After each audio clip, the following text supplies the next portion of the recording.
This year's Marvel Studio panel at San Diego Comic-Con may not have been overflowing with new reveals and announcements, but there was one huge shocker to cap off the evening. We learned that Avengers 5 has now become Avengers Doomsday, and none other than Robert Downey Jr. has been cast as the iconic Marvel villain, Doctor Doom. Marvel fans are still trying to wrap their heads around that announcement. It's a big deal that arguably Marvel's biggest and most important villain is finally going to be making his MCU debut. But why is he being played by Downey of all people? Is Doom an evil variant of Tony Stark? We have a lot more questions than answers at this point, but it's important to remember one thing. Iron Man and Doctor Doom have a long history together in the Marvel comic book universe, and we can only assume that casting will play on that history in one way or another. As we grapple with this surprise announcement, let's break down the relationship between Doom and Iron Man in the comics, and how that might play into the MCU's unusual take on Doctor Doom.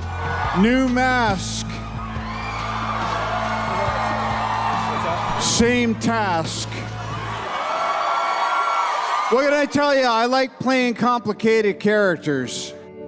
Doctor Doom will always be defined by his feud with Mr. Fantastic. As the traditional origin story goes, Reed Richards and Victor Von Doom were college roommates and intellectual rivals from pretty much the very beginning. Victor was obsessed with building a machine that would allow him to communicate with his dead mother. Reed warned his frenemy that the machine was dangerous, but the arrogant Victor didn't listen. That stubbornness wound up blowing up in his face, literally, when the machine exploded and scarred Victor's handsome mug. One soul-searching journey around the world later, Victor was reborn as Doctor Doom. Mr. Fantastic has certainly remained Doom's arch-enemy over the years, but the Latvarian monarch has also tussled with Iron Man a fair few times. Their rivalry